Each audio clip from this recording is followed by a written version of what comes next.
राष्ट्रीय परिवार स्वास्थ्य सर्वेक्षण 2019-20 के ताज़ा आंकड़ों ने बेहद चिंताजनक तस्वीर पेश की है।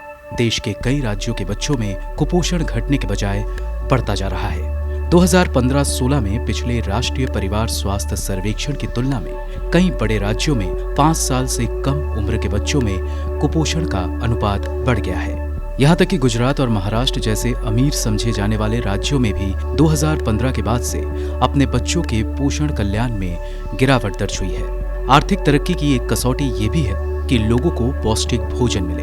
आंकड़ों के मुताबिक गुजरात में 2015-16 के मुकाबले 2019-20 में 5 साल से कम उम्र के बच्चों में कुपोषण का अनुपात 0.5% बढ़ा है। इसी तरह 5 साल से कम उम्र के बच्चों के कुपोषण के अनुपात में महाराष्ट्र में 0.6%, पश्चिम बंगाल में 1.3% और तेलंगाना में 3.1% की बढ़ोतरी दर्ज हुई है। लेकिन सबसे चौंकाने वाले आंकड़े हैं केरल के, जहां 3.3% की बढ़ोतरी दर्ज की गई है। भारत में भुखमरी की जमीनी हकीकत 2020 की ग्लोबल हंगर इंडेक्स की सालाना रिपोर्ट भी पेश करती है। इस रिपोर्ट के मुताबिक 107 देशों की सूची में भारत 94 पायदान पर है। रिपोर्ट के मुताबिक साउथ एशिया में भारत के पड़ोसी देशों ने कई बेहतर प्रदर्शन किया है, जिसमें म्यांमार को 78वीं और पाकिस्तान को 88वीं रैंकिंग मिली थी।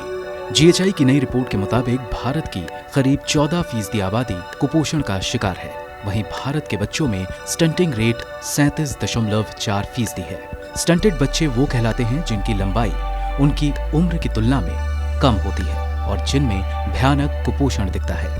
ध्यान रहे, अगर बच्चे पर्याप्त पोषण नहीं पाते हैं तो वे स्कूल में भी बेहतर नहीं कर पाते। साथ ही आगे चलकर उन्हें उच्च कुशल, अच्छी तनख्वाह वाली नौकरियों में सेलेक्ट होने में भी मुश्किलों का सामना करना पड़ता है। ऐसे बच्चे देश के विकास में योगदान करने से वंचित रह जाते हैं। इसके अलावा इस बात के भी प्रमाण हैं कि पोषण संबंधी कमियां विशेष रूप से स्टंटिंग, जेनेटिक्स पर प्रभाव छोड़ सकती है। इस प्रकार कुपोषण का असर आने वाले पीढ़ियों पर भी पड़ता है।